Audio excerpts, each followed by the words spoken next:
부산이라 그런가 소리가 우렁차시네. 딴 데서는 조용하거든요.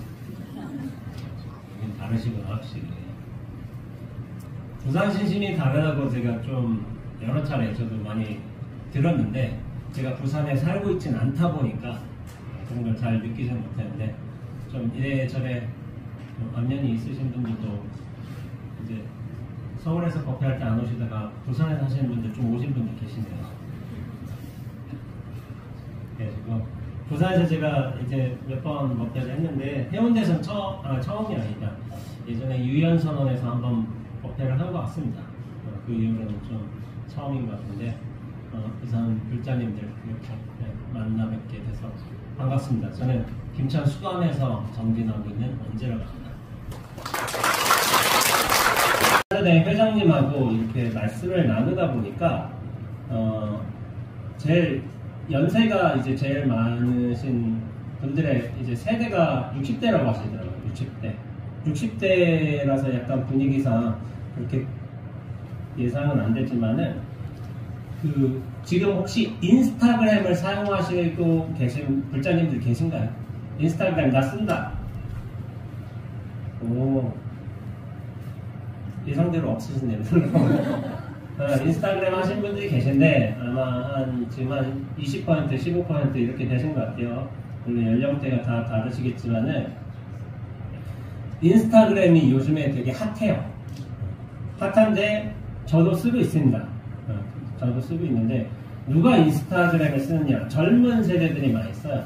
젊은 세대들이 많이 쓰고 아마 들어는 보셨을 거예요. 그래서 제가 얼마 전에 도반 스님들하고 만나서 차를 마셨어요. 그래서 스님들 인스타그램 쓰냐? 저희들은 다 50대예요. 저는 40대고 저희들은 50대인데 인스타그램 쓰냐 하니까 안 쓴다. 근데 나 뭔지는 안다. 이제 제가 도반 스님들한테 시다니까 20년간 저와 도반들이 됐으니까 이래서 스님들이 시대에 뒤처지는 거다. 제가 막 뭐라고 했어요. 그래서 인스타그램을 해야 된다. 그래야 현 시대의 분위기를 알게 된다. 제가 그 말을 했어요. 그 말을 하니까 그제서야 이제 뭐 가입해 보겠다 뭐 그런 말도 하시더라고요. 하셔가지고 그렇지만은 인스타그램이 그만큼 저는 현 시대를 대표하는 어플리케이션이라고 제가 보고 있습니다. 지금 아마 자녀분들이 계실 텐데 자녀분들은 아마 거의 90% 정도는 인스타그램 쓸 거예요. 그리고 여러분들 카카오톡 쓰시잖아요. 카카오톡은 거의 뭐 100% 가깝게 쓰실 거예요. 여기 계신 분들께서는. 저도 그렇고. 근데 놀라운 사실이 뭐냐면은 10대 애들 있잖아요. 카카오톡 안 써요. 그럼 어떻게 메시지를 해? 인스타그램만 DM으로. DM이 다이렉트 메시지라는 게 있어가지고 그걸로 한다는 거예요. 그러니까 우리 시대는 너무 카카오톡이 당연한 이제 소통의 수단이지만은 그이들은 아닌 거예요. 시대가 달라진 거예요.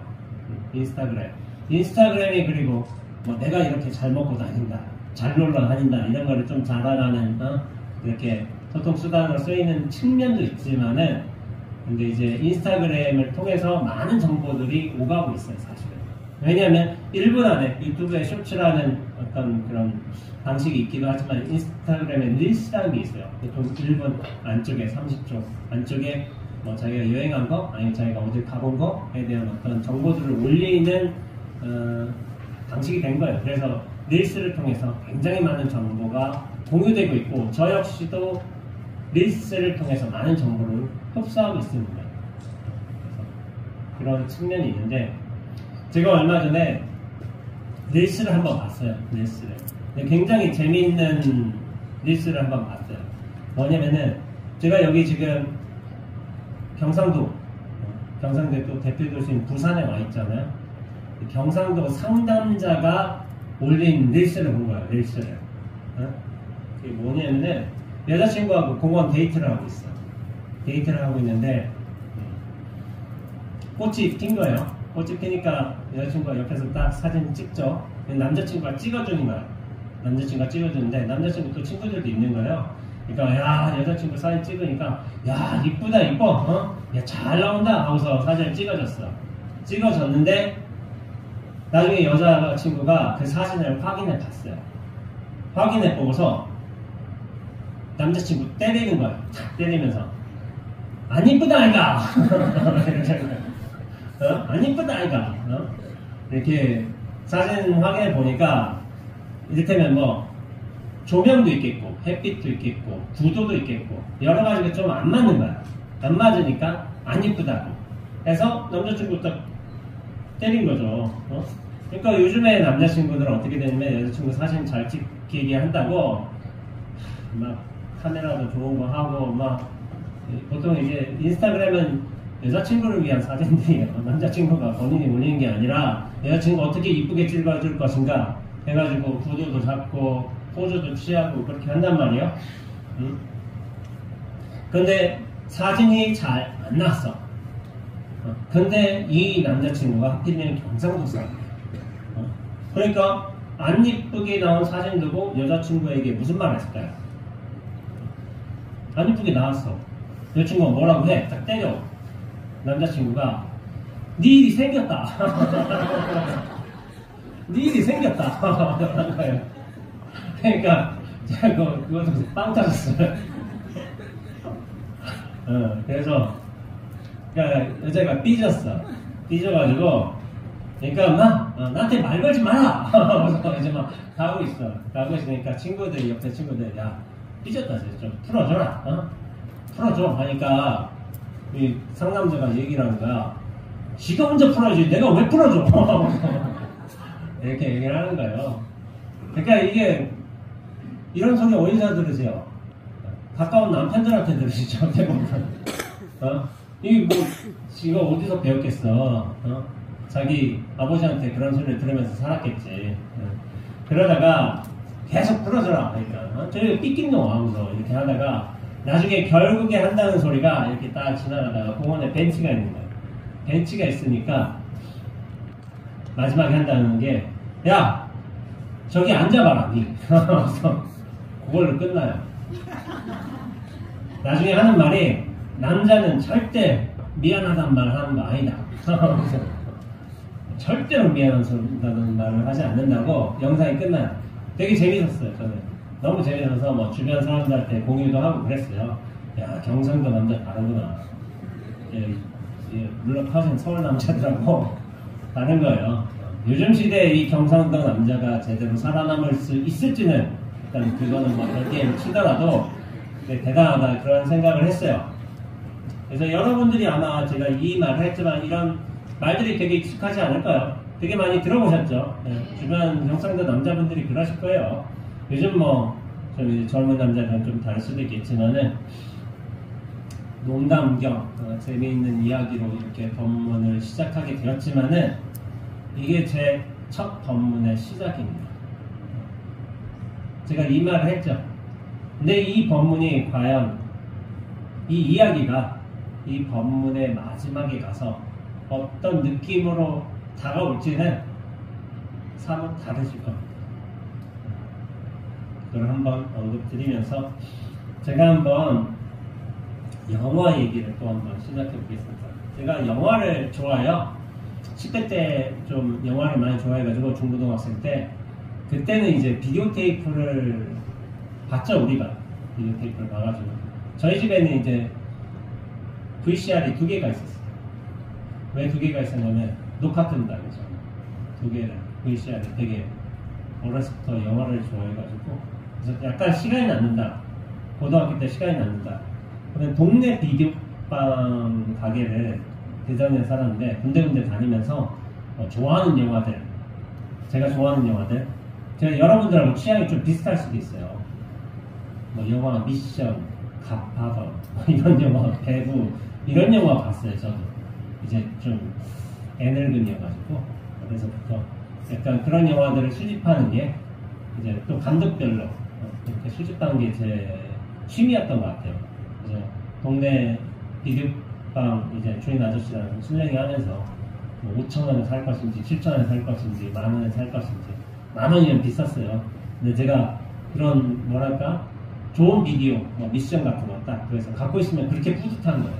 그렇게 하나 갖고 있으면 그렇게 되는데 제가 영화를 좋아해서 제가 유튜브 채널 원제스의 스토리텔링이라는 채널을 유지하면서 영화에 관한 라이브 토크를 진행한 적이 있어요. 지금은 좀 안 하고 있지만은 그 영화를 주제로 항상 라이브를 한 달에 한 번씩 했었어요. 근데 제가 지금까지 하지 않은 영화가 하나 있어요.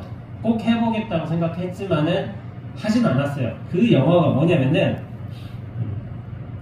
이창동 감독의 시라는 영화. 이창동 감독. 이창동 감독이라고 굉장히 유명하시죠? 유명하시고 바카스탕이라는 영화도 있었고 오아시스라는 영화도 있고 미량이라는 또 영화도 있어요. 굉장히 잘 쓰시는 분이에요. 원래 소설가 썼어요. 소설가로 데뷔하셨고 영화 감독으로 당신이 직접 각본도 쓰시면서 하시지만은 시라는 영화를 제가 해보고 싶었는데 좀 이래저래 좀 라이브를 안 하다 보니까 시를 하지 않게 되었습니다. 2010년도에 이제 상영한 영화예요. 개봉한 영화. 그럼 제가 2006년도에 출간을 했으니까 약간 부족기의 바다를 즈음해서 제가 보게 되었습니다. 근데 그 영화를 혹시 보신 분이 계신가요? 시라는 영화? 가볍게 서너 분밖에 안 계신 것 같아요. 되게 없으신데 그 영화를 제가 내용을 간단하게 소개시켜 드려보자면은 한강에서 이제 끼고 있는 어느 조그만 소도시에서 할머니하고 손자하고 같이 살고 계세요. 할머니는 윤정희 배우분이 하셨고 미자라는 인물이요. 근데 이제 손자하고 같이 살고 있는데 근데 이제 미자라는 배우, 윤정희 배우, 미자라는 분께서는 윤정희 배우는 되게 화려한 걸 좋아해요. 연세는 뭐 60, 70이 되셨지만은 화려하게 꽃무늬 블라우스 입고 항상 치마도 입고 뭐 이제 화려한 모자들 이제 그런 거 쓰고 다니시고 그런 분들도 계시죠. 여자 하신 거죠. 근데 어느 날 동네 문화원에서 시 쓰는 어떤 강좌를 수강하게 돼요.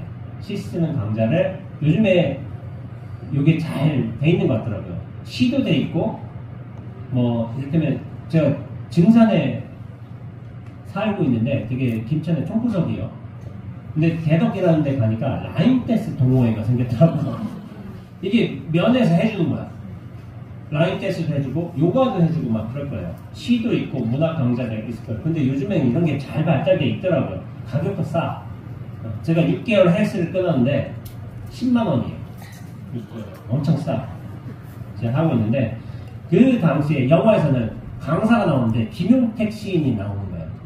김용택 시인이 강사로 이제 나오시는데 그 영화 그 내에서는 김용탁 시인으로 나오더라고요. 김용탁 시인이 이제 시를 가르치는데 근데 시를 잘 쓰기 위해서는 시상을 또 찾아야 되고 어떤 집중도 해야 되고 어떤 삶의 아주 사소한 부분이었지만 아름다운 모습들도 찾아내고 그러니까 그런 노력들이 필요하잖아요. 그러니까 제가 무심히 지나쳐왔던 아름다운 일상들을 하나씩 찾는 거예요. 그렇게 하다 보니까 시를 쓰려다 보니까 내가 별로 그렇게 대단하게 생각지 않았던 일상의 모습들이 되게 아름다워 보이는 모습으로 그렇게 쓱쓱 다가오는 거죠. 그러다가 이 미자라는 할머니가 어떤 할머니 한 분을 할머니가 아니라 아주머니 한 분을 만났어요. 딱 가다가 가을 햇볕이 내리쬐고 있어. 너무 아름답다고, 세상이 너무 아름답다고, 살구가 떨어지는 그 모습도 아름답고 그 옆에 백일홍이 한 송이 탁 떨어지는데 그것도 너무 아름답다고, 너무 아름다운 날들이라고 한 거예요. 그러니까 일하고 있던 아주머니가 예 그렇지 하고서 고개를 싹 끄덕이고 있어. 그렇지만은 그 아주머니, 일하고 있던 아주머니는 어떻게 됐냐면은 사실 며칠 전에 자기 딸이 학교 친구들한테 오랫동안 집단 성폭행을 당해가지고 강물에 투신 자살을 했어요. 이 어머니 입장에서는 이 가을의 아름다운 모습이 들어올까요? 잘 안 들어와요. 이 미장한 할머니는 그렇게 시상을 찾으려고 열심히 노력하면서 그걸 찾고 있는데 이 어머니에서는 그냥 살아내니까 농사는 하고 있어. 일은 하고 있어. 그렇지만 그런 건 안 보여. 힘겹게 마음을 다잡으면서 일하고 있는데 할머니가 아주 이제 소녀소녀한 할머니가 와서 너무 아름다운 세상이라고 이렇게 한 거야. 근데 반전이 있어요. 무슨 일이 있냐면은 이 할머니의 손자가 있잖아요. 손자가 그 아주머니의 딸을 집단 성폭행한 가해자입니다. 그 사실을 알고 나서 나중에 할머니가 이 소녀를 이해하기 위해서 노력을 한 거예요. 이 소녀가 어떤 심정이었을까. 근데 죽음이라는 사실을 되돌이킬 수는 없죠. 그리고 그 딸을 잃은 어머니의 슬픔도 노력은 하지만 공감은 할 수 없는 거예요. 그러니까 마지막에 감독의 약간 의도와 생각이 담겼겠지만은 손자를 잘 익히고 잘 씻기고 잘 먹이고 난 다음에 경찰에 고발해요. 자기 손자. 원래 사실은 영화 내에서 이야기일 수 있겠지만은 피해자와 가해자 부모님들 간에 금전적 합의가 있어서 사실은 고발이 되진 않았어요. 근데 할머니가 스스로 자기 손자를 고발해요. 하면서 경찰한테 끌려가는 모습이 나오게 됩니다. 참 그렇죠. 내 손주가 아무리 못된 짓을 저질렀어도 내 손주지만은 내 자식은 아니지만은 자식이 자식이겠지만 그걸 누가 고발할 수 있겠어요. 어떻게든 비호하고 나서는 게 할미의 입장인 거죠. 근데 이 영화가 소재가 원래 있었던 거예요. 소재가 뭐냐면은 밀양 성폭행 사건을 근거로 해서 이 시나리오를 쓰셨다고 해요. 감독께서. 어느 정도 유사한 부분도 있죠. 근데 부모라면, 할미라면은 차마 자기 손주나 아들을 고발할 수가 없어요. 감옥에 보낼 수 없어요.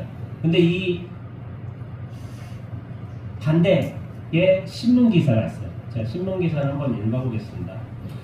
부산시 문현동에 거주 중인 김모 씨가 자신의 아들의 살해 범죄를 덮기 위해 이를 알고 있던 증인 보물상 노인 이모 씨를 죽이고 이를 화재 사건으로 위증한 방화가 벌어졌다. 이런 짤막한 한 두세 줄의 신문 기사가 있다 쓴다면은 자기 아들이 사람을 죽였어.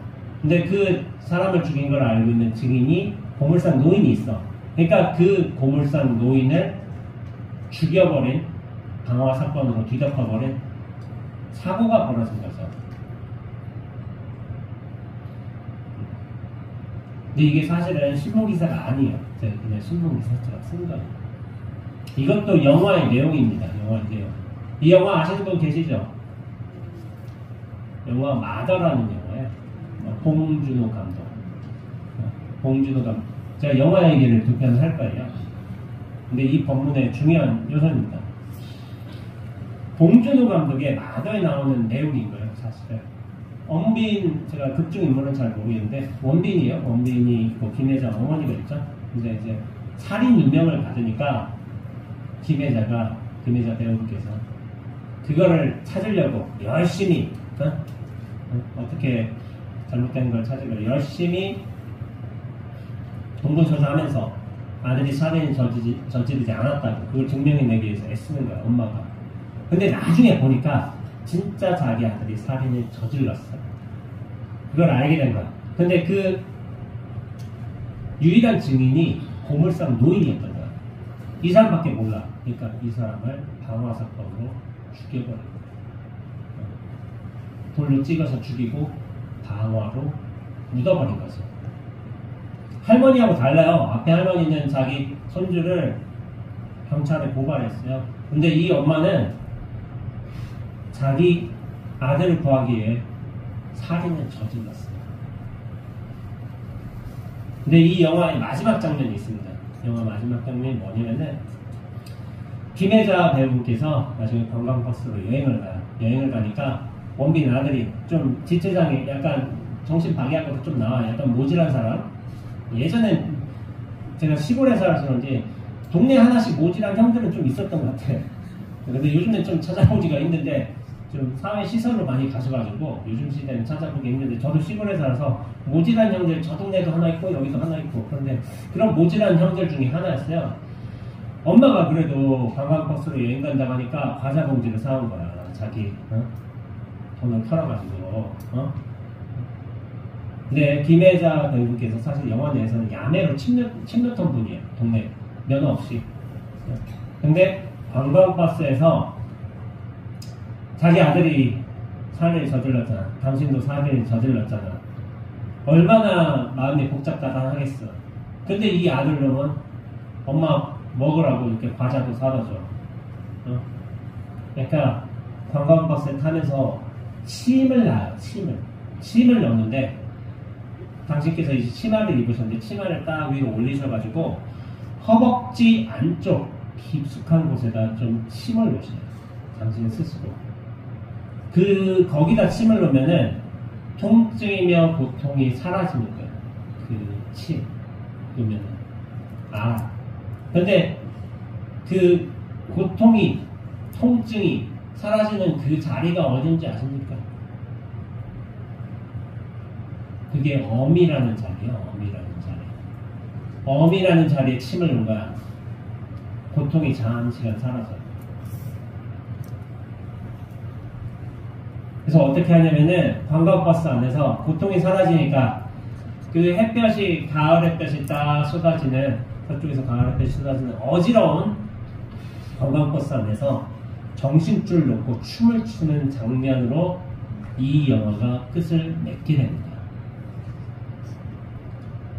저는 제가 영화를 보면서 자리에서 끝까지 마지막 엔딩 크레딧이 올라갈 때까지 영화를 본 영화가 거의 없는데 이 영화가 그랬어요. 정신줄 놓고서 춤을 출 수밖에 없는 저 어미의 심정을 제가 어미는 아니지만 너무 이해할 수 있었어요. 그래서 끝까지 봤어요. 정신줄 놓고 살 수밖에 없는 저 어미의 심정을. 그러니까 제 개인적인 입장에서 이 마더라는 영화는 한국 영화의 최고예요. 저를 끝까지 앉아있겠습니다. 어느 영화 평론가가 이런 평을 했어요. 이 영화에 대해서. 마더라는 제목이죠. 마더가 사실 엄마라는 거지만은, 원래 엄마라는 제목을 하기엔 조금 우리의 정서가 좀 엄마라는 그 이미지가 있다 보니까 마더로 한 것 같아요. 약간 객관적인 측면으로서. 엄마지만은, 엄마는 사실은 두 입장의 존재인 거예요. 그건 뭐냐면은, 그 평론가의 말을 따르자면은, 어머니하고 어미의 역할이 있는 거야. 어머니라고 할 때는 윤리적 차원의 어머니인 것이고, 어미라고 할 때는 어떤 본능의 차원인 거예요. 자식을 교육시키고 또 이제 인격을 갖추게 하고 사회 법규를 또 배우게 하고 그런 차원에서는 엄마는 윤리적 차원의 어머니가 돼요. 근데 그 모든 시시비비를 떠나서 내 자식 살리고 위험의 차원 아이를 구해내고 할 때 그런 본능의 차원에서는 엄마가 어미가 돼요. 엄마는 어머니이기도 하고 동시에 어미이기도 해요. 그게 엄마의 두 속성인 거예요. 이걸 둘을 명확히 갈라놓고서 야, 엄마는 어머니만 해야 돼. 어미를 해야 돼. 갈라놓고서 무엇 하나를 선택할 수가 없어요. 그래서 엄마라는 존재는 되게 복합적인 존재입니다. 그래서 김혜자 배우분이 나 어머니이기도 한데 어미야. 어미이기도 한데 또 어머니야. 뭐 하나를 선택하지 못하니까 자기도 너무 혼란스러운 거야. 그러니까 정신 놓고 막춤을 출 수밖에 없는 거야. 우리가 신문기사로서 야 엄마가 아들 지키겠다고 야 방화사건 저질렀대 이거 한다면 우리가 대부분 어떠겠어요? 아이 세상이 말세지 저렇게 해서 되겠나 하면서 좀 떨어져서 손쉽게 얘기를 할 수 있을 것 같아요. 그런데 실제로 우리가 영화라는 이야기로 들어가서 저 김혜자라는 배우분의 어떤 입장을 이해하면서 그 라스트 씬까지 막춤 추는 장면까지 보게 된다면은 어떻게 해야 되는가? 네. 우리도 답이 없어요. 뭘 어떻게 해야 될지. 네. 그 누가 저 김혜자 배우분의 살인 사건에 대해서 돌을 던질 수 있겠어요? 정의가 잘못됐다고 누가 돌을 던지겠어요? 돌 던질 사람 없습니다.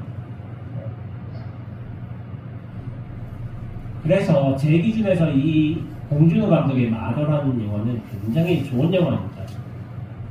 제 기준에 좋은 영화는 이랬던 것 같아요.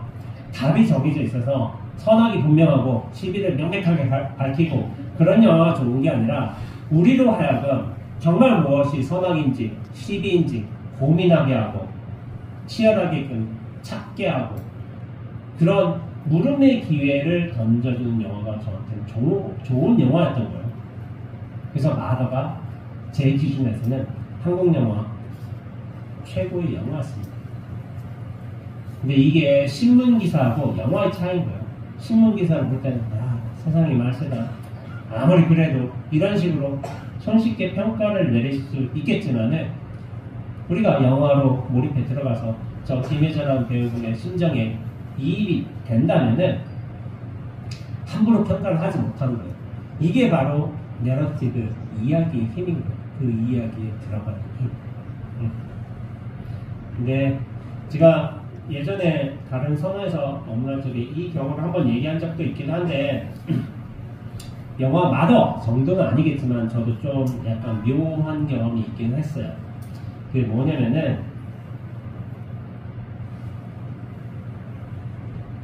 몇 해 전인가 2018년인가 17년쯤 되는 것 같아요. 제가 선호에서 지내고 있는데 가을 산철에 지내고 있는데 저희 선배 스님 한 분이 뇌출혈로 쓰러지셨어요. 뇌출혈로 쓰러지셨어요. 그래서 제가 제일 젊기도 해서 간병을 간 거예요. 간병을 가서 상황도 파악하고 병원도 정하고 그 당시에 선호에 저하고 몇 어른 스님밖에 없다 보니까 그래서 김천 병원으로 갔는데 일단 뇌출혈이 벌어졌어. 그건 되돌이킬 수가 없습니다. 1차 뇌출혈을. 근데 2차를 막는 게 주요 목적인 거예요. 최대한 상황을 좋게 해가지고 2차가 벌어지면 안 되게끔 하는 게 뇌출혈의 특성인 거예요. 근데 이제 김천병원에서 이래저래 하다가 나중에 구미병원으로 옮기게 됐어요. 병원으로 옮기게 되는데 그 앰뷸런스 안에서요. 앰뷸런스 안에서 제가 스님의 손을 잡고서 제가 할 수 있는 게 없어요. 그냥 손 잡고서 들릴지 모르겠지만 스님 좀만 버티십시오. 괜찮습니다. 잘 안정돼 가고 있습니다. 이런 안도의 말을 드릴 수밖에 없는 거예요. 제가 의료인이 아니기 때문에. 그리고 그 상황에서 할 수 있는 게 없어요. 그래서 스님은 하면서 힘든 거예요. 몸이 반쪽이 마비가 되어버렸으니까 뇌출혈이 되어버렸으니까 힘든 거예요. 근데 제가 그 힘겨운 상황에서 앰뷸런스 차창 밖으로 싹 고개를 돌렸는데 놀라운 일이 벌어졌습니다. 놀라운 일이. 그게 뭐냐면은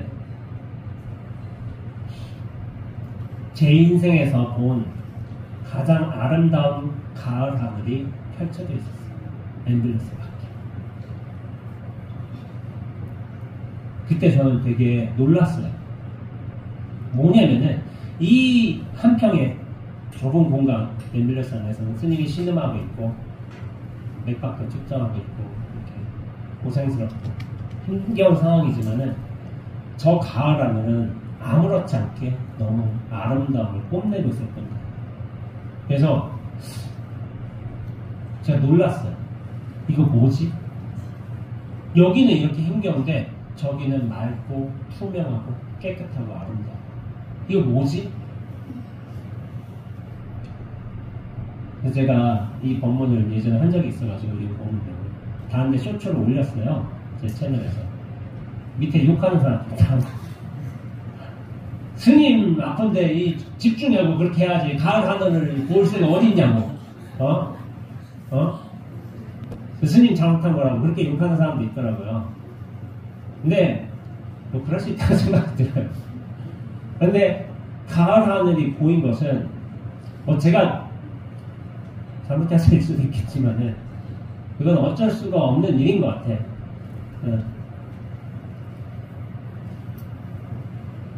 근데 좋은 영화는 제가 아까 전에 말씀드렸잖아요. 좋은 영화는 질문을 하게 해줘요. 우리 스스로. 근데 우리한테 질문을 하게 해주는 게 또 뭐냐면은 자연이에요. 자연이 또 우리한테 질문을 하게 해줘요. 어떤 숙제를 주기도 해요. 이게 도대체 뭐지?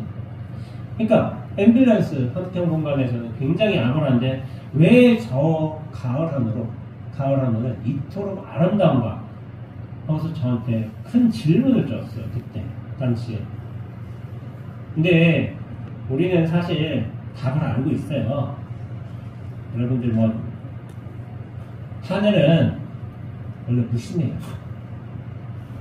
내가 처한 상황이 힘들고 괴롭다고 해서 하늘이 우박 내리고 막 천둥치고 그러지 않아요. 나하고 관련이 없어 별로. 오늘 누가 죽었다고 해서 비 내리고 그러진 않아요. 오늘처럼 쨍 하는 날도 있어요. 흘릴 수도 있고 몰라. 그런데 사람은 뭐냐면은 자기 감정과 생각 때문에 본래 무심한 하늘에 대해서 자기 감정을 입히고 싶어요. 생각을 던지고 싶어요. 그렇기 때문에 사실은 본래 하늘은 무심인데도 유심이길 바라는 거예요. 내 마음대로 생각대로. 근데 그게 안 맞아. 그래서 사람은 괴로운 거예요. 내 생각대로 세상이 좀 이렇게 해줬으면 좋겠는데 그게 안 맞는 거예요. 그렇다면은 하늘만 무심이겠어요? 가을의 강물도 무심이에요. 가을의 강물도. 누군가에게는 저 가을의 강물이 흐르고 있잖아요. 저기에 가을 햇살이 내리쬐고 있어. 그럼 물결에서 같이 탁 반사되면서 윤술이 딱 터져. 이게 시상이 되는 거예요. 시를 적기 위해. 아름다운 가을의 모습으로. 그런데 그 누군가에게는 그 윤술이 뭐냐면은 잔인하고 날카로운 햇볕이잖아요. 나를 어지럽히고 똑같은 윤술인데도 누군가에게는 시상이 되고 누군가에게는 잔인한 칼날처럼 느껴져요. 광활한 하늘 아래서 유유히 흐르는 그 강물 안에서 우리 사람들은 뭐냐면은 이래야 된다, 저래야 된다 라는 식으로 서로의 의견을 주장할 수도 있겠지만 그렇게 싸우고 갈등할 수도 있겠지만은 하늘은 무심해요. 강물도 무심해요. 그러나 이 사소한 2m도 안 되는 인간들끼리 서로 싸우고 있는 거예요. 아주 사소하게. 원래 아무런 의미도 속성도 없는 저 가을 하늘에 대해서, 윤술에 대해서 싸우고 있는 거예요. 자, 그러면서 오늘 본문의 주제가 뭐죠? 모든 오해는 이해다 라는 제목으로 제가 정했어요. 이 제목을 정한 거는 사실 오래전이에요. 한 2달 전에 정했어요. 근데 내용은 안 정했어요. 내용은 어제 다 썼어요. 어제 새벽 4시 반까지 했어요. 이거 1시간 반 본문이잖아요. 저 이거 얼마나 준비했는지 아세요? 10시간 준비했어요. 10시간.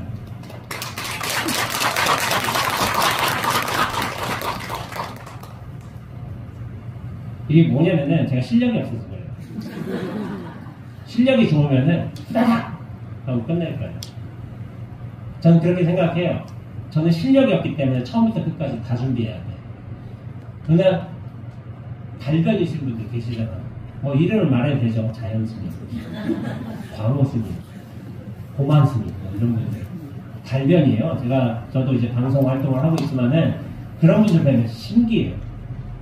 저는 뭐 보고 하잖아요. 이렇게 그분들은 보지도 않아요. 다 외워서 한다니까. 그냥 술술 나온다니까. 제가 자연스님 말씀드리지만 중국 역사가 다 머릿속에 다 들어가 계셔요. 그냥 인물에서도 사건, 배경, 영향, 관계, 뭐 문화, 기후, 토지 다 들어가 있어. 그러니까 어떻게 저러시지? 탈박사는 다르구나. 탈박사는 다르구나. 광호 스님 여기 오셨는가요? 맞아, 안 오셨어요? 광호 스님도 천재예요, 천재. 안 보고요, 안 보고. 그분이 저희 권속이에요.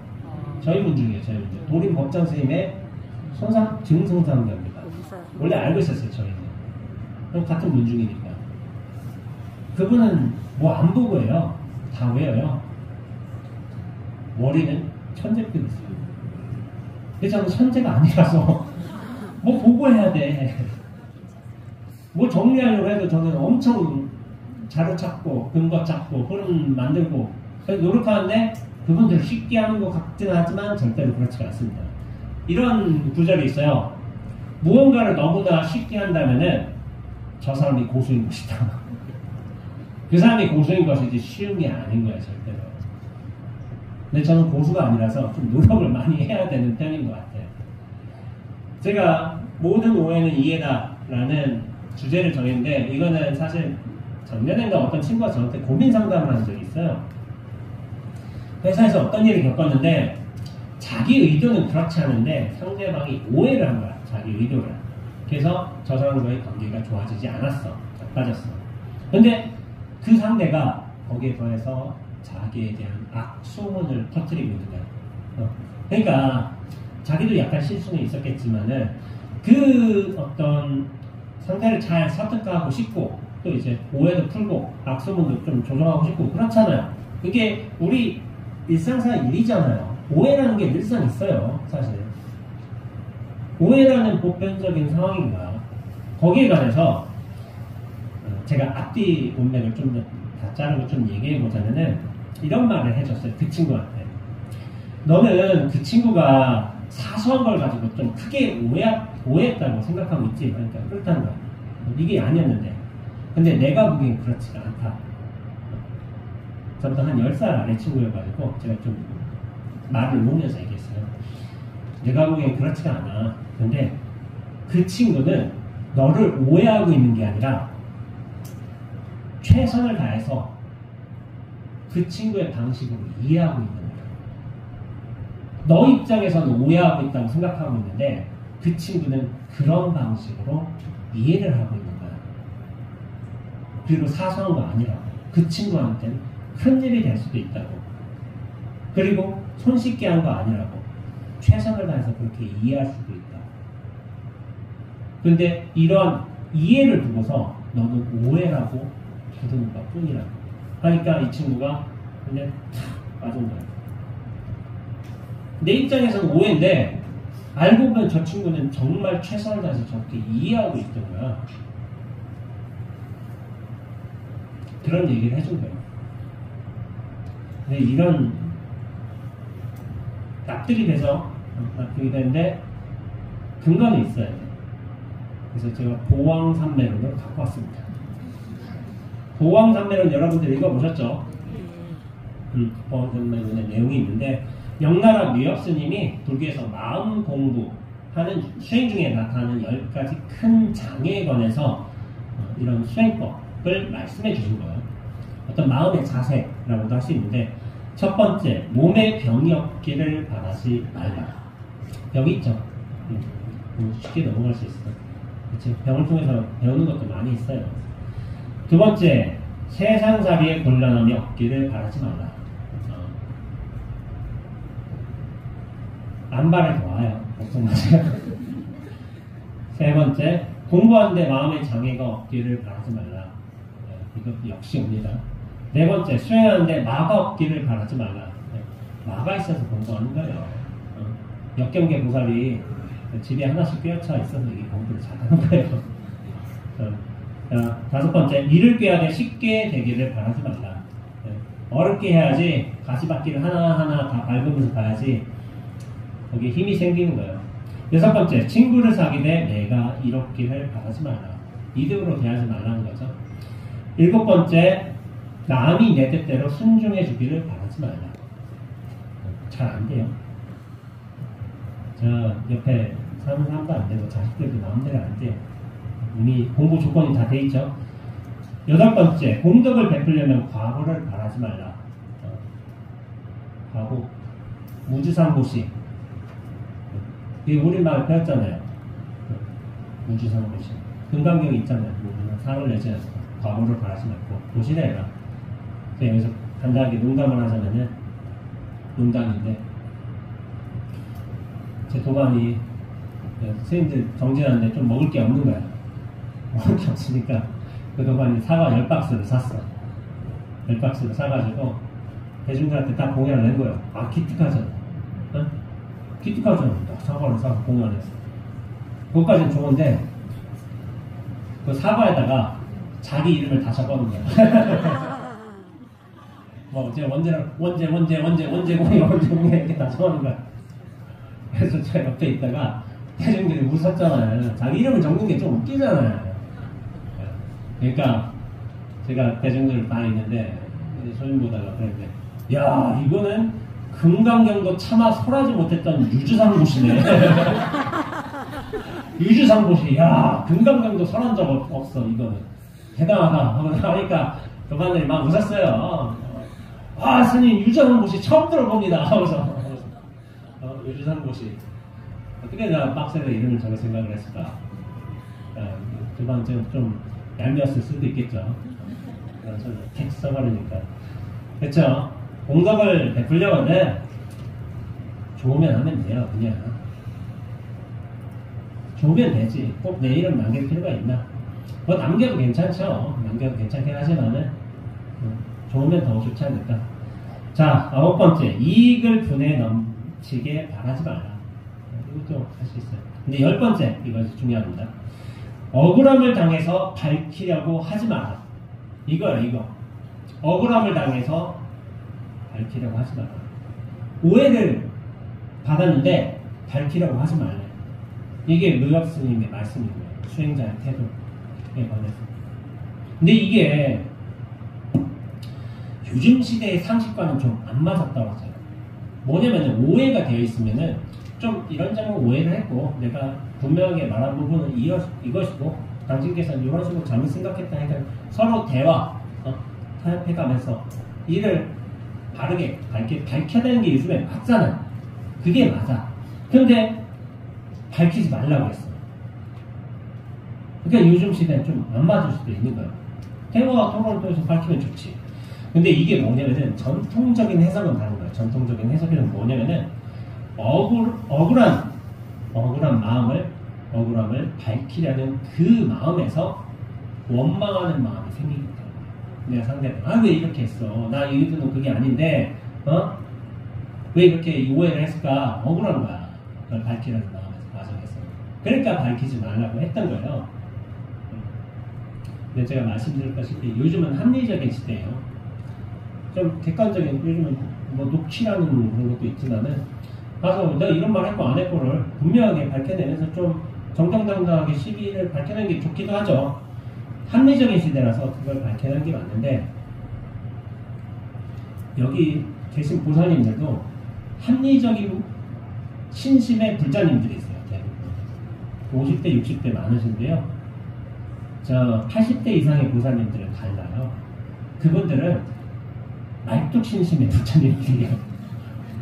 80대 이상, 70대도 좀 포함이 되겠지만은 안 바뀌어. 스님이 무슨 짓을 해건 무슨 말을 하건 신심이 안 바뀌어요. 근데 우리 합리적인 시대, 저도 합리적인 신심이에요. 어떤 말과 상황에 의해서 약간 흔들려. 그런 거예요. 근데 80대는 다르대도 그쪽 세대들은 안 바뀌어요. 어쩌면 저럴 수가 있을까? 대단한데 어떤 의미에서 보자면은 저희들은 많이 배워요. 알고 있어. 똑똑해. 그래서 합리적인 세대가 됐지만은 80 이상의 보살님들은 초등학교도 잘 안 다니시는 분들 많아요. 그런데도 말뚝신심이야. 저분들은 무엇이 좋느냐? 그건 별개로 치더라도 저 말뚝신심의 세대가 좀 대단하다고 생각하고 있어요. 존경스러운 측면이 있어요. 진짜. 우리는 오히려 똑똑해서 왔다 갔다 합리적이지만 이게 말 좋게 하지만 합리적이지만 왔다 갔다 하는 세대라는 거예요. 그게 저도 그렇고. 근데 제가 그래서 합리적인 신심이라고 얘기를 하니까 뭐 어른 선생님이 되게 좋아하시더라고요. 야, 그거 좋은 말이다 하면서 왔다 갔다 하는 신심, 그걸 그렇게 말하니까. 근데 이제 법륜 스님 얘기를 제가 하게 되는데, 법륜 스님이 제가 글자 법사로서도 활동을 원래 일찍 하셨었죠. 근데 그분이 어떤 사회 정의를 다루는 상황에 대해서도 굉장히 적극적으로 나오시는 어르신이세요. 근데 젊은 시절에 이 고황선 내론의 마지막 구절, 억울함을 당해서 밝히려고 하지 마라. 이게 이해가 안 됐대요. 사회 정의 어떤을 구현하시려다 보니까 잘못된 거는 좀 밝혀내고 고쳐내고 반성하면서 새롭게 옳은 방향으로 가는 게 맞는데 왜 억울함을 밝혀내지 말래? 라고 하니까 젊은 시절에 이게 이해를 할 수가 없었고 받아들이기도 힘드셨대. 근데 나중에 수행과 교화 활동을 이어가시면서 이걸 이해할 수 있고 또 받아들일 수 있게 되었다고 이렇게 말씀을 하시대요. 또 바뀌어요. 지금 내 생각에 맞춰졌다 해도 나도 바뀐단 말이에요. 내 생각도 바뀌고 감정도 바뀌고 평가도 바뀌어요. 그럼 거기에 또 맞춰서 바뀌면 안 되지. 일단 한번 세팅을 해놔야 되니까. 그러니까 내 생각도 변합니다. 나 자신도 변하는 거예요. 이게 너무 당연한 거예요. 이게 뭐냐면은 무상의 진리입니다. 무상의 진리. 내 생각도 바뀌고 세상도 바뀌고 관점도 바뀌고 그 모든 이해, 관계 다 바뀌어요. 무상이 너무나도 당연한 거예요.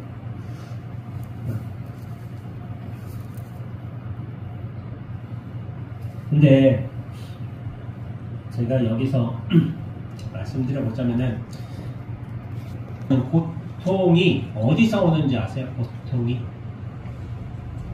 바뀌기 때문에 온다. 그것도 좀 맞는 것 같아. 어느 정도 맞아. 맞지만은 무상이란 건 3법인 중에 하나잖아요. 일체계고 재무상, 재범과 뭐 열반적정을 끼기도 하고 안 끼기도 하는데 고통은 어디서 오냐면은 사성제라는 가르침에서 찾을 수 있습니다. 고는 어디서 오냐면은 집에서 옵니다. 집. 집. 고통은 집착에서 와요. 그럼 멸은 해탈이라고 하고 깨달음이라고 하게 돼요. 멸은 어디서 오느냐? 팔정도를 닦으면서 깨달음이 있고 해탈이 오게 됩니다. 이게 사성제의 기본 가르침인 거예요. 근데 고통은 어디서 오냐? 이 집착에서 와. 집착. 우리 너무나 잘 알고 있어요. 호구사님들 많이 계시고 불자님들 많이 계시죠. 집착에서 오는데 사람들은 잘못 아는데 다른 사람들이 나를 오해해서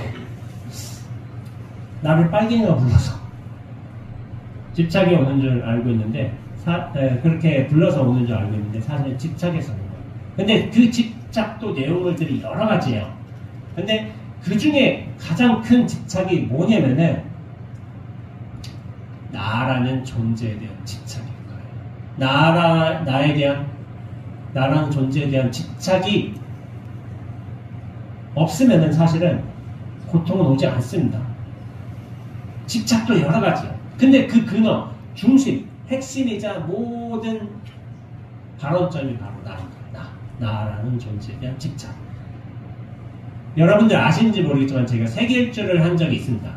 세계일주를 할 적에 어떤 질문을 받았어요. 그냥 호스텔에서 한국인 친구들을 만나는 거야. 그러니까 스님이 세계일주하고 있어. 신기해. 그러니까 또 스님이니까 그래도 좀 더 뭔지 알고 있지 않을까, 뭔가를. 그래서 저한테 질문하는 거예요. 그래서 저한테 이런 사소한 질문을 한 적이 있어요. 스님, 어떤 사람이 저를 무시해서 기분 나빠요. 이런 거예요.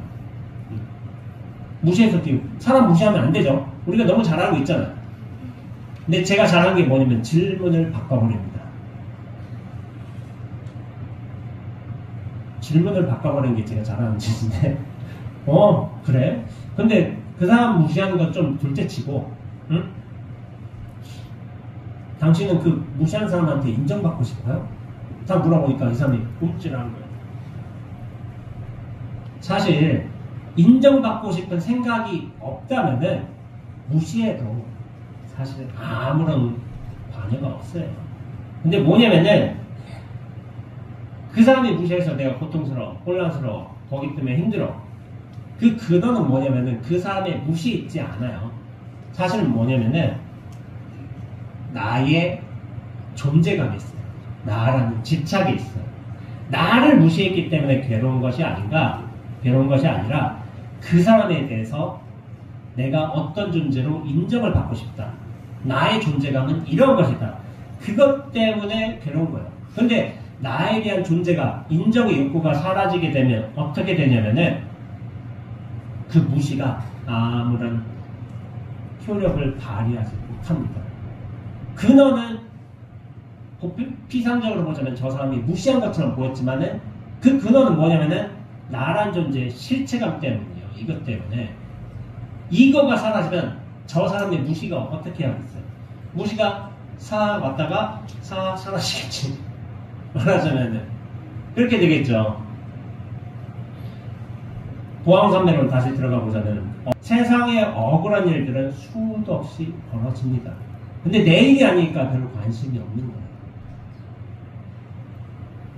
내 존재감, 내 실체감 때문에 나한테 탁 억울한 일, 사소한 거 들어오면 그렇게 괴로운 거예요. 괴로운 거.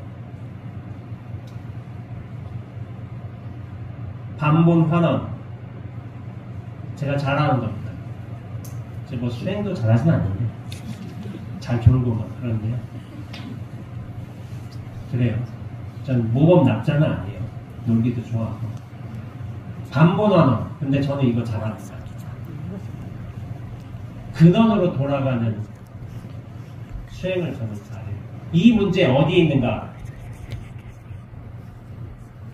나로 돌아가는 훈련을 저는 엄청 오래 했던 것 같아요. 억울한 일 당한 거? 그런 거 중요치 않아요.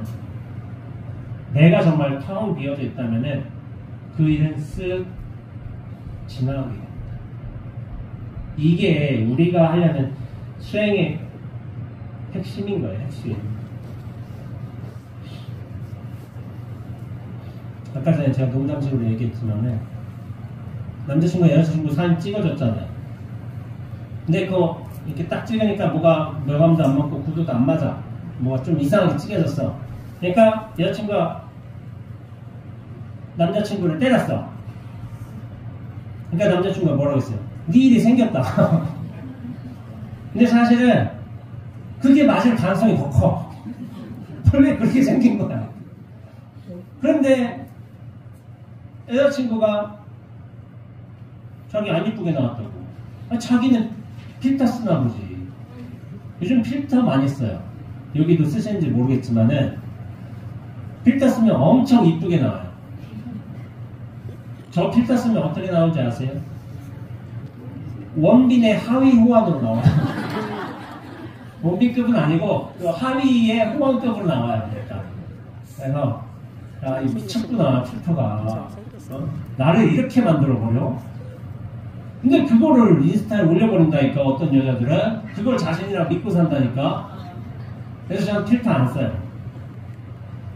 나 자신 착각하면 안 되지.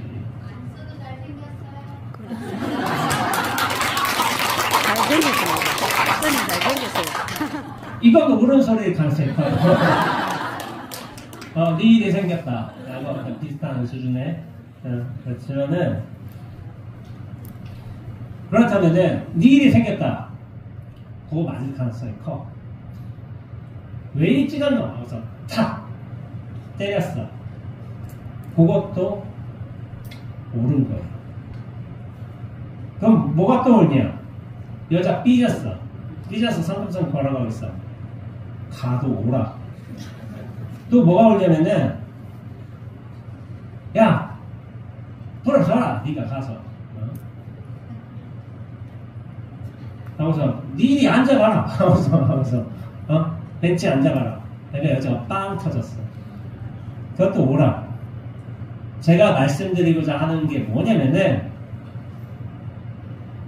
무엇이 옳다 그러다 그게 중요한 게 아니라 세상에 옳은 일밖에 없다는 거예요. 다른 식으로 얘기해 볼까요? 법륜 스님들은 저 북한에 쌀 보내준다고 빨갱이랑 욕했잖아요. 그분들 옳아요. 맞아. 그분들 맞아야 될 것 같아요. 그럼 법륜 스님이 그거 이렇게 했지 않고 예 알겠습니다 하고 쌀 보내줬어. 그것도 옳아요. 또 뭐가 오냐면은 쌀 옥수수 받아서 그이들이 봄 기근 시절에 먹고서 살아났어. 그것도 옳아. 다 옳은 일이에요. 다 옳은 일.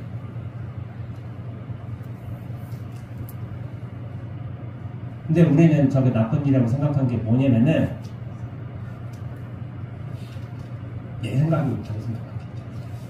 세상에 옳은 일밖에 없는데 내 생각만 옳다고 생각해서 그래서 괴로운 거예요. 여러분들 이런 말씀 들으셨는지 모르겠지만은 문제는 문제시 될 적에 문제가 된다 라는 말이 있어요. 문제 자체는 정해져 있지 않아. 근데 문제시 될 적에 문제가 된다 라는 말이 있어요. 근데 문제시가 뭐예요? 문제시? 나의 관점인 거예요. 나의 관점을 들이댔을 적에 문제가 된다는 거예요. 그럼 문제시 하지 않는다 하면 문제가 되지 않아요. 나의 관점을 들여놓지 않으면은 문제가 성립될 수가 없어요. 근데 문제시, 나의 관점에서 그것의 근원은 또 뭐예요? 사람은 관점을 다 가지만 나란 존재감을 갖고 있지 않으면은, 나란 실체감으로서 세상을 대하지 않으면은 세상은 문제가 안 돼요. 근데 뭐냐면은 나란 존재감, 실체감을 여기서 딱 붙들어내고서 세상의 그 모든 일들의 상황에 대해서, 사람에 대해서 평가하려다 보니까 그게 문제가 되는 것이고, 문제로서 인식이 된다면은 괴로워지는 거예요. 괴로워지는 거예요. 그게 우리 일반인들의, 어떻게 보면 중생들의 삶인 거예요. 요 실체로서 들어앉아 있으니까 괴롭대도요. 실체로서 들어앉지 않으면은 빨갱이라고 예. 왜 이렇게 찌르는 거 같아? 예. 하고서 맞아도 예. 너는 너대로 옳고 나는 나대로 옳고 세상에는 옳은 줄 뿐이다. 문제되지 않습니다. 이게 뭐냐면은 삼법인 중에 무아의 진리입니다. 무아의 진리. 무아는 뭐예요? 고정적 실체로서의 자아는 없다는 뜻이에요. 근데 우리가 왜 괴롭냐면 나란 실체로 이렇게 고정시키려고 해요. 여기 몸, 이렇게 생각으로서 실체로 들어갈 거고 이걸 고정시키려고 해요. 그러니까 괴로운 거예요. 근데 그것이 무아가 된다면은 고정된 실체가 존재하지 않는다. 나조차도 고정된 실체가 아니게 된다면은 세상에는 고통과 집착이 생성될 수 있는 근원이 사라지는 것 같아요. 그렇게 될 적에 고통도 생겨나지 않고 집착도 없어져요. 그러니까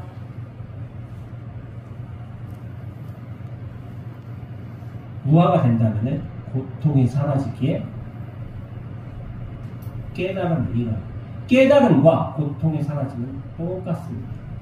고통이 사라지지 않는다면은 그건 깨달음이 아닌 가능성이 커요.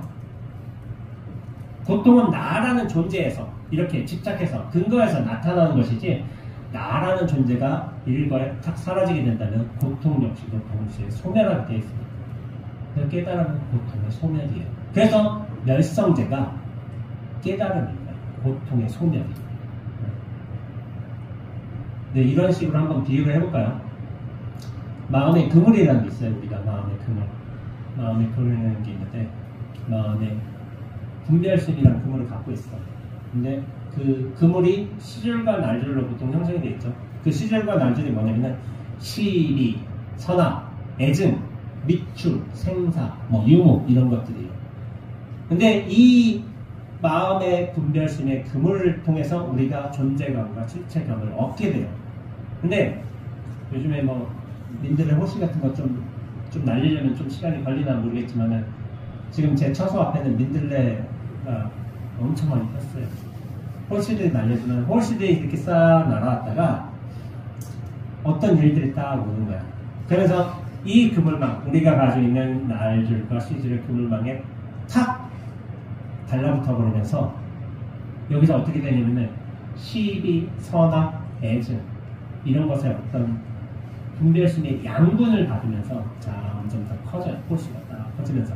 그래서 뭐가 되냐면은 죄와 복이 되기도 해요. 죄와 복. 무엇이 잘한 일이고 그러니까 선악의 근거에서 죄와 복이 되기도 하고 죄와 복의 근거를 삼아서 우리가 존재감과 실체감을 점점 더 크게 돼요. 크게 커지는 거예요. 근데 나라는 존재에 대한 집착이 사라진 거야. 이 그물망이 사라진 거야. 분별심의 그물망. 그럼 어떻게 되냐면 호시가 왔다가도 호시가 딱 왔는데 아니 뭐 그물망이 있어야지 달라붙든지 말든지 할 거 아니에요. 싹 왔다가 이렇게 달라붙을 데가 없네 하고서 쓱 하고 지나가는 거예요.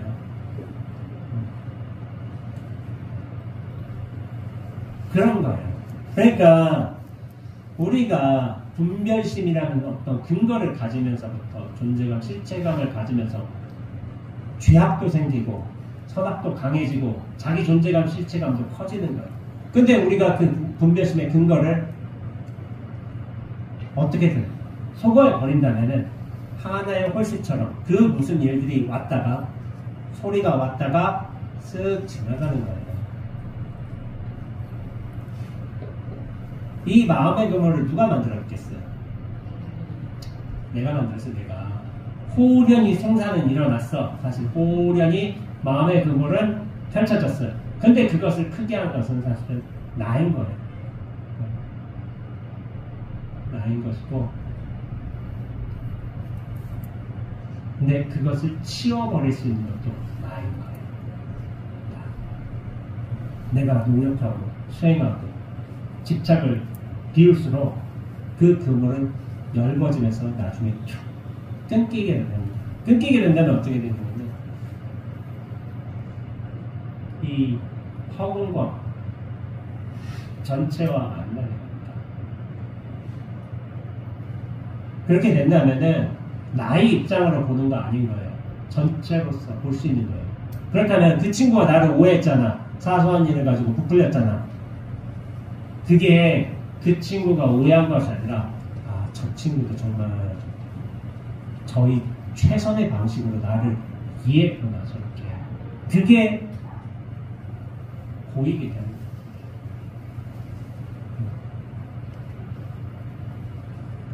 영화 얘기를 해보자면 가을에 강물이 뜩 흘러가고 있잖아요. 윤술이 다 반짝이고 있잖아.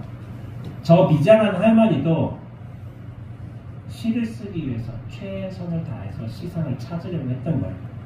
근데 딸 아이를 먼저 보낸 어미도 최대한 마음을 붙잡고서 저 윤수를 보면서도 어지러우면서도 최선을 다해서 안문사를 지고 있었던 거예요. 그런 상황에서도 강물은 무심하게 흐릅니다. 또 아들 때문에 살인을 저질렀어. 저 어미도 힘들고 괴로워서 저 관광버스에서 정신줄 놓고 막춤 추고 있는 거예요. 저희도. 근데 정신박약의 저 아들은 어떠겠어요? 엄마 놀러 간다고 지 용돈 다 털어가지고 과자 검은 비닐봉지 사가지고 저렇게 사다 준 거예요. 그런 상황에서도 저 가을에 서편으로 떨어지는 햇볕은 그렇게 무심하게 모든 걸 다 지켜보고 있는 겁니다. 저희 선배 스님이 뇌출혈로 쓰러졌어요. 앰뷸런스 안에서 끙끙 소리하면서 앓고 있어. 근데 제가 하는 거는 고작 손 하나 잡아주고서 스님 괜찮습니다. 좀만 버티십시오. 그런 상황에서도 가을 하늘은 무심하게 아름다워요. 앰뷸런스도 최선을 다해서 빠르게 달리고 있죠. 선배님도 이 고통을 이겨내려고 열심히 애쓰고 있어. 저 역시도 그냥 손 한번 쓱 잡아주는 거예요. 그걸 가을 하늘이 무심하게 쳐다보고 있는 것이 지금 우리 세상에서의 일인 거예요. 예.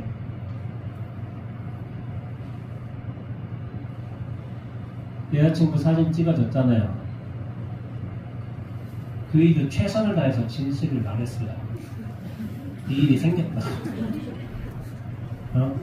그러니까 여자친구는 최선을 다해서 때린 거예요.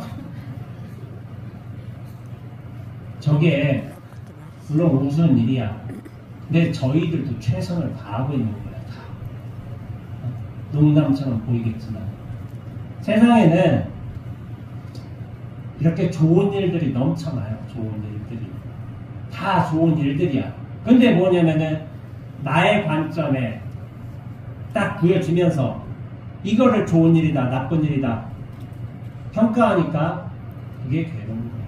그리고 그 근원 뭐냐면 관점의 근원 뭐냐면 나란 존재감입니다. 나란 존재감으로서 실체감으로서 세상 일을 다 대하려다 보니까 그게 괴로움의 일들로 다 나타나는 거예요. 자선자박이란 말을 제가 했어요. 내가 줄 묶고서 내가 줄을 만들고 내가 스스로 묶이는 일이야.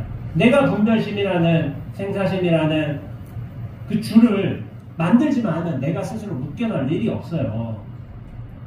내가 묶고서 내가 괴로워하는 일인 거예요. 그래서 풀려나야 되는 게 나라고 착각했어요. 그래서 부처님이 부활하는 아주 너무 담백하지만 고우지만 진리를 이렇게 설해주고 가신답니다. 보왕삼매론으로 돌아가보죠. 억울함을 당해서 밝히려고 하지 마라. 억울한 일이 문제인가요?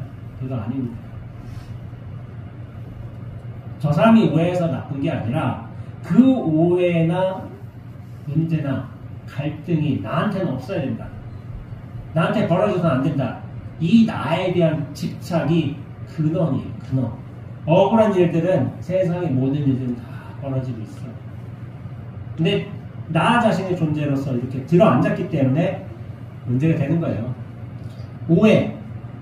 오해는 우리가 어떤 동사로 많이 써요? 풀어야 된다, 없어야 된다, 뭐 이런 식으로 많이 풀죠. 오해는 뭐 척결을 해야 된다, 이런 식으로. 근데 오해하고 이해는 반대가 아닌 거예요. 제가 볼 적에.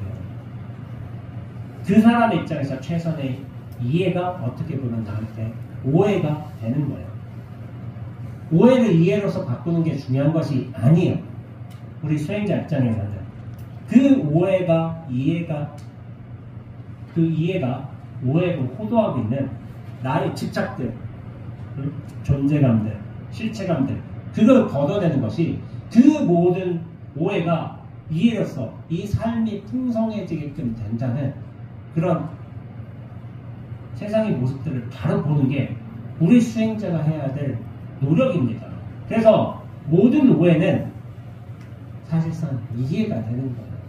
이래도 옳고 저래도 옳아요. 다만 나의 관점을, 나의 존재감을 넣지 않는 것 뿐이에요. 이게 오늘 법문의 주제인데 아직 10분 남았습니다. 법문의 핵심으로 들어갑니다.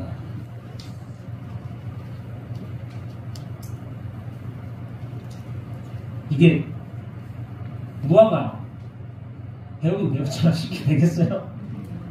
잘 안 되죠? 네. 안 돼요, 잘. 왜냐면 어떤 이유인지 모르지만 우리는 이런 존재로서 실체감으로서 딱 들어앉아 버렸어. 제가 그거 이해가 돼서 왜 이런 존재로 들어앉게 되었을까? 호련히 들어앉았어요. 호련히. 호련히 들어앉아. 이 호련이라는 뜻이 뭐냐면은 이유가 없다는 거예요. 선우도 없어. 근거도 없어. 그냥 호련히 되었던 거예요. 하늘의 구름이 호련히 생겨났다가 호련히 사라져요. 그런 호련이처럼 호련히 우리가 이런 중생으로 들어앉았어. 근데 이게 호련이의 장점이 있어요. 장점. 장점이 뭔지 아세요? 어? 그치. 호련히 또 벗어날 수 있다는 거예요. 어떤 노력이나 근거도 필요하겠지만 호련히 벗어나는 거예요. 그걸 선에서 뭐라고 하냐면 돈이라고 해요. 돈. 몰록돈자.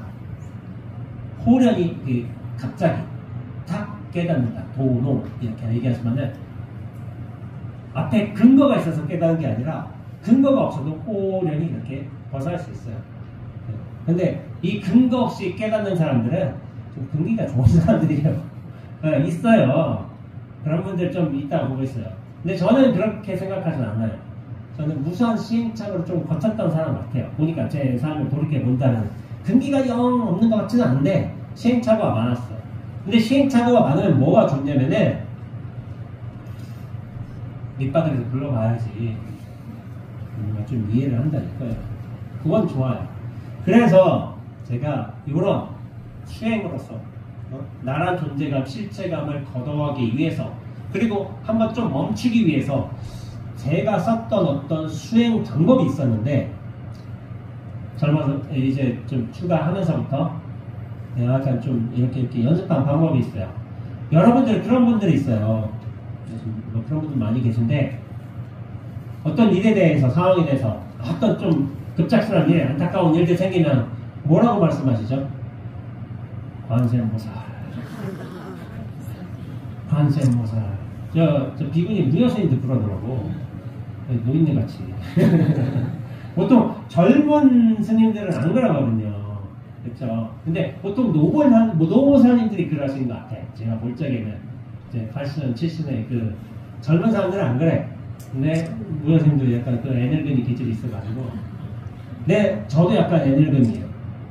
그래서 저는 어떻게 했냐면은 제가 30대 때 정진할 적에 여시라고 했어요. 여시. 이와 같구나. 이와 같구나. 라고 했어요. 여시. 그러니까 저도 에너건이에요. 좀 맞는 것 같아요. 그런 소리 많이 들었지만은 여러분들 여시는 어디서 나오겠어요? 네, 여시 아문에서 나오죠. 여시함은 뜻이 뭐죠? 이와 같이 나는 들었다. 근데 저는 여시가 수행법이었어요. 여시. 그게 어떻게 수행법이 되느냐? 한번 설명해 드려볼게요. 보통의 여시함은 어떻게 해석하냐면은 경전의 첫머리 나오잖아요. 여시함은 일시불 대사위국 기습은 고두권처럼 이제 부처님이 하시는 설법을 하나 수고리가 이와 같이 정확히 들었다. 이것은 분명한 내용이다. 확실한 진리의 말씀이다. 이런 것을 보증하기 위한 어떤 선 구절인 거예요. 여시아문. 그렇다면은 여러분들 생각하신다면은 여시아문 이거는 경전의 시작할 적에 야 이건 확실한 말씀이야 라고 하는 어떤 보증의 법구니까 보통은 그 뒤에 내용들 부처님이 어디서 계셨고 누구와 함께 계셨고 무슨 일이 있었고 어떤 법문을 하셨고 그 내용에 보통은 집중을 하시잖아요. 여시아문은 그다지 중요한 걸로 생각하지 않는 경향성이 많죠. 그렇죠. 모든 경제 나오잖아요. 네, 저는 안 그랬어요.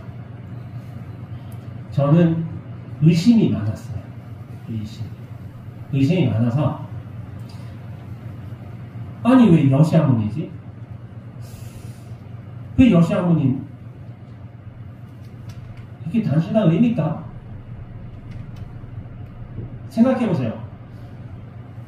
우리가 8만대장경이 있어요. 8만대장경. 근데 8만대장경의 그 모든 경전의 첫머리는 여시아문인 거예요. 여시아문인데 모든 경전에 다 들어가 있어. 그리고 첫머리라는 건 못해요. 처음으로 나오는 말은 굉장히 중요해요. 근데 왜 하필 여시아문이 첫머리에 나왔고 항상 모든 경전에 첫머리에 나올까? 이거 뭔가 중요한 뜻이 있지 않을까? 저는 이 생각이 들었어요. 여시아문. 그래서 뭔가 좀 이상하다. 여시아문. 근데 이 여시가 정말 중요한 거예요. 여시. 여시는 무슨 뜻이냐면은 이와 같다. 이와 같다. 여시. 이와 같다. 근데 이와 같다에는 여시 아무런 뜻이 없어요. 이와 같다에 무슨 뜻이 있어? 아무 뜻이 없잖아요. 그런데 정말로 중요한 게 뜻없는 것을 뜻이 있어. 뜻없는 것을. 이게 뜻없다고 했잖아요. 이걸 다른 말로 하자면 무심이에요. 무심의 진정한 뜻과 방향성이 있어요. 근데 저는 그게 여시에 있다는 걸 알았어요. 이와 같다. 여기에 잡을 것도 없고 규정시킬 어떤 내용이 없어. 이와 같다, 이와 같다. 뭐가 있어야지 뭐 잡든지 규정하든지 의미를 새기든지 할 거 아니야. 여시엔 아무런 뜻이 없어. 근데 여시 다음에 무슨 글자가 나와요? 아가 나오게 되는 거야. 아는 뭐예요? 나잖아. 이 세상을 이해하고 받아들이고 해석하고 뭔가 잡을 수 있는 근거, 그 중심이 나오게 됐어. 여시 다음에 바로 아가 나오게 됐어. 나란 실체가 나오게 된 거예요. 이 어떻게 보면 실체일 수도 있고 통로일 수도 있고 도구일 수도 있는 이런 아가 툭 튀어나오게 되었어. 근데 위치를 보라니까요. 여시 다음에 나왔어요. 그 다음에 뭐가 나와요? 문이 나와요.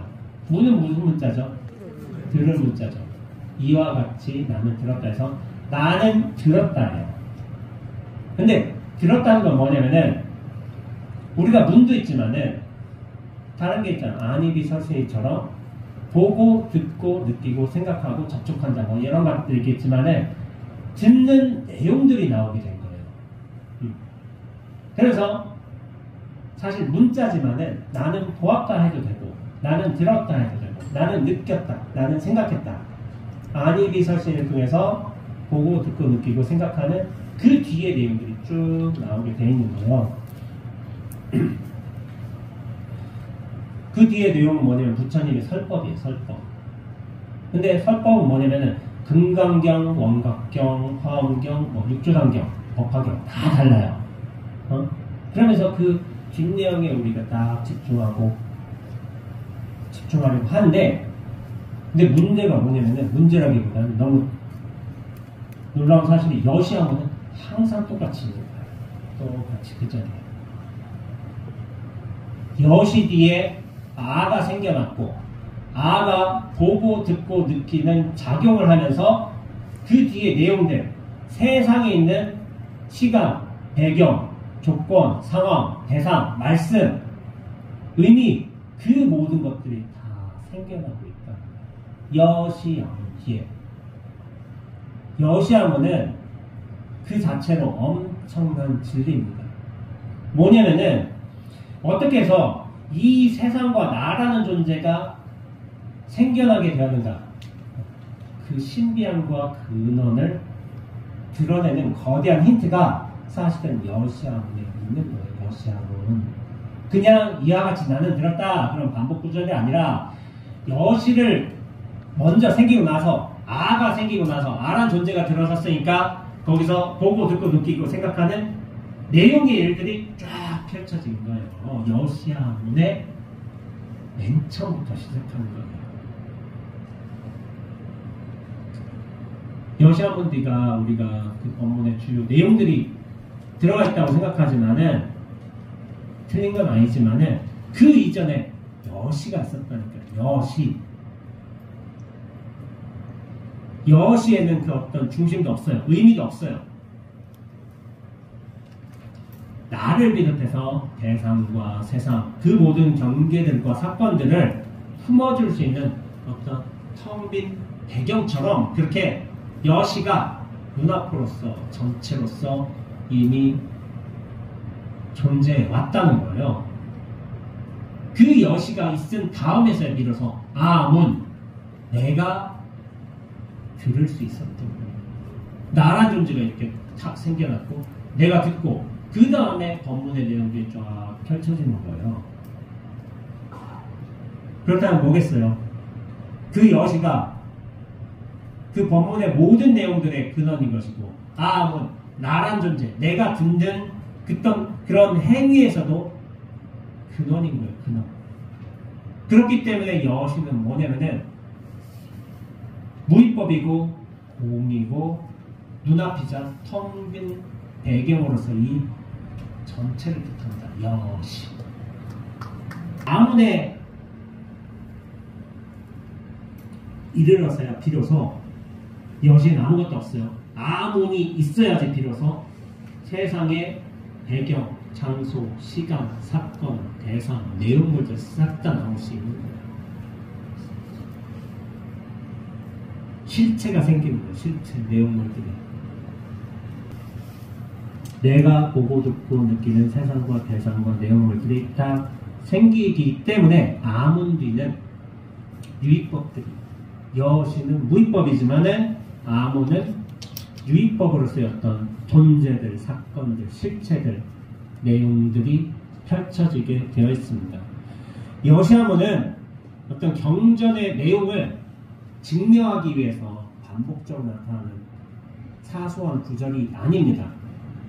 이 세계가 어떻게 드러나고 또 존재할 수 있는가를 비밀스럽게 아니면은 경전의 첫머리로서 너무 분명하게 설해주고 있는 거대한 힌트예요. 힌트. 여시아는 그렇게 단순한 게 아닌 거예요. 근데 진리는 어때요? 진리는 숨겨져 있지 않습니다. 명확하게, 분명하게 드러나 있어요. 마치 여신처럼, 아문처럼 드러나 있는데 왜 못 보느냐? 우리가 나라는 존재를 실체로 들어안고 그 실체로서 받아들이는 세상, 대상, 경계, 내용물들을 담기에 급하니까 이 명백하게 드러난 진리들을 무시하면서 사는 거예요. 이 여시를, 눈앞을 중요치 않게 생각합니다. 여시보다 눈앞보다 그 앞에 드러난 내용물들이 더 중요한 거지. 여기 얼마나 큰 게 왔는가, 나한테 이득이 되는 게 왔는가, 나에 대한 비난이 들어섰는가, 나에 대한 오해에 어떤 풀어줄 수 있는 다른 말들이, 변호가 들어왔는가, 그거에 집중하면서 사는 거예요. 여시를 놔두고서, 눈앞을 놔두고서. 근데 말씀드리잖아요. 이 여시라는 눈앞, 원래 이와 같다. 이건 모든 경전의 첫머리에서 이미 들어서 있는데 우리는 여시아문을 경시하는 거예요. 그 뒤에 내용물들에 뭔가 있다고, 그걸 잡으려고 이렇게 살아왔다는 거예요. 여시아문이 실상 거대한 진리입니다. 이미 진리로 이렇게 한마디 탁 설해놓고서 그 뒤에 어떻게 보면 사소한 내용물들이 이렇게 오갈 뿐인데 여시아문을 제대로 보지 못하는 거죠. 여러분들만 그러셨겠어요? 수천 년 동안 그랬겠지. 여시아문을 별스럽지 않은 걸로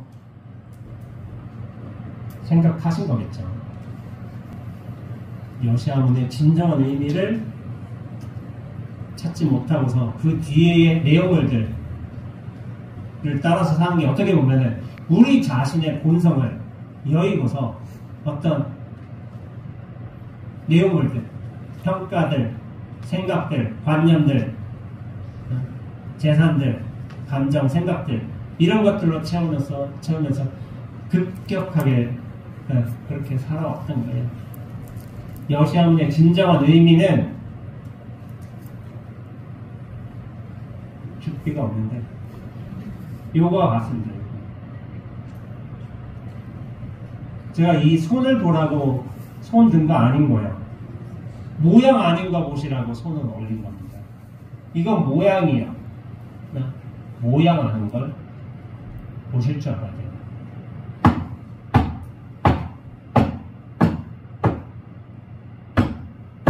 제가 여러분들 책상 치는 소리 들으라고 책상 친 거 아니에요. 소리 아닌 거 들으시라고. 이 눈앞은 여신은 손을 올리든 책상을 치든 책상을 치지 않든 분명하게 있어왔어요.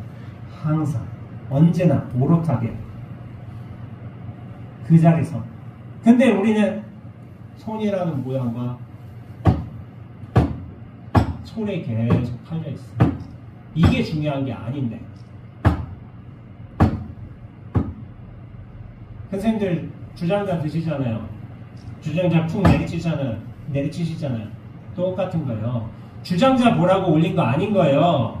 주장자 소리 쿵 소리 들으라고 한 거 아닌 거예요. 모양도 아니고 소리가 아닌 거 보라고. 그거 정말 제대로 보라고. 근데 하도 못 알아들으니까 주장자를 드는 것 뿐이야. 쿵 하고 내리친 것 뿐이야. 모양과 소리에는 진리가 없습니다. 그것 따라가면 우리가 중생으로서 사는 거예요. 모양 아닌 거, 소리 아닌 거, 그거 정말 제대로 찾아보라고 큰 스님께서 그렇게 고구정령이 말씀하신 거예요. 말씀하신 거예요. 저는 그래서 이번 법문을 통해서 여시함은 말씀드리고자 한 거예요. 여시함은 경전에서 단순히 반복되는 구절이 아닌 거예요. 우리의 삶이 이 여시함문에 기대서 진리로서 드러날 수 있는 거예요. 근데 우리가 자꾸 이 고정된 실제로서 살려고 하는데 이전에 여시가 있었다. 거기는 의미도 없고 모양도 없고 소리도 없고 뜻으로도 규정할 수 없는 본래 이러함이 있었다. 그걸로 정말 제대로 만날 적에 비로소 우리가 허공으로서 저 강물과 같은 무심으로서 가을 햇살과 같은 저런 무심으로서 살 수 있는 거예요. 거기에 휘둘리지 않고 그 모든 존재들의 상황들을 조건들을 긍정해 주면서 이렇게 살 수 있는 근거가 바로 여시함에 있었다. 이것을 말씀드리고자 합니다.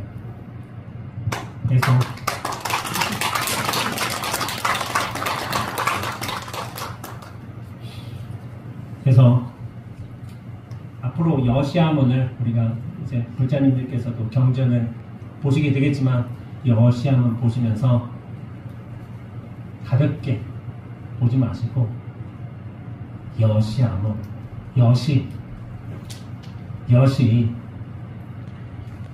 이와 같구나 음미하면서 보시면 좋겠어요. 여시에는 내용물이 없어요. 근데 내용물 갖다 붙이지 마시고 여시 저렇게 하더니 꼴 좋게 잘 됐다 이런 얘기 하지 마시고 이러하구나 내용 갖다 붙이지 마세요. 여시 이러하구나 한다면은 우리가 그 상황에 딱 매몰되지 않고 일단 툭 마음을 쉬고 그 자체를 바라보면서 정지하면서 모든 것들을 새롭게 눈앞으로서 얻을 수 있는 어떤 연습 과정이 될 수 있다는 생각으로 저는 젊은 시절에 지금도 젊지만 30대 때 여시를 계속 했습니다. 여시 이와 같구나 그냥 그걸 했어요. 영화 시에서 이런 말이 나와요. 여시 가문에 관해서 얘기하자면 시를 잘 쓰려거든 어떻게 하냐면은 사물을 제대로 잘 봐야 되겠어요. 잘 보는 건 뭐냐면 우리식으로 얘기하자면은 정견입니다. 바르게 본다. 우리가 팔정도 중에 정견이 제일 먼저 나와요. 제일 먼저 나오는 건 제일 중요하다는 거예요. 정견. 바르게 본다. 바르게 보는 것은 뭐냐면은 나란 존재와 실체간에 깃띄어서 보는 게 아니라 나에 대한 집착을 걷어내고 무아의 진리로서 무심으로써 그 어떤 분별심과 생사심에 얽매이지 않고 전체로서 눈앞으로서 보는 것 그것이 여시로서 보는 거예요. 여시로서 보는 것 이와 같다